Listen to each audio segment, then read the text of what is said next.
तर शिवसेनेची ताकद वाढलेली आहे। विधान परिषदेच्या 7 जागा हव्यात। सेनेनं 7 जागा मागितल्याची सरनाईक यांनी माहिती दिली आहे। परिषदेच्या जागा वाटपाचा निर्णय वरिष्ठ घेतील असं देखील सरनाईक यांनी स्पष्ट केलं। महायुतीचं विधान परिषदेच्या जागा वाटपाचा तिढा अद्यापही कायम असल्याचं चित्र आपल्याला पाहायला मिळतंय।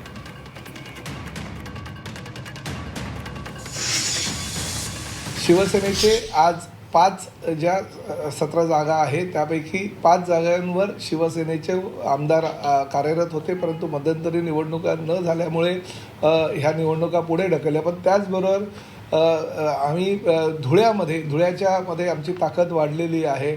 त्याचबरोबर रायगडची म्हणजे सिंधुदुर्ग, रायगड, रत्नागिरीची जी जागा आहे ती वाढलेली असल्यामुळे 5 जागा ज्या आमच्या आहेत त्या आणि 2 अतिरिक्त ज्या ठिकाणी शिवसेनेची ताकद वाढलेली आहे अशा 7 जागा शिवसेनेच्या वतीनं आम्ही मागितलेल्या आहे। परंतु शेवटी मागणी जरी आमची असेल तरी अंतिम निर्णय हे मुख्यमंत्री देवेंद्र फडणवीस आणि एकनाथ शिंदे साहेबच बसून घेणार आहे आणि ते दोघे जे निर्णय घेतील ते आम्हाला बंधनकारक आहे।